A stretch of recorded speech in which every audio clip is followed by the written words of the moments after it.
so right, we're losing track of time, buying things online and it's not like we need them.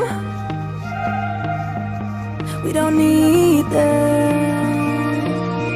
So can we just slow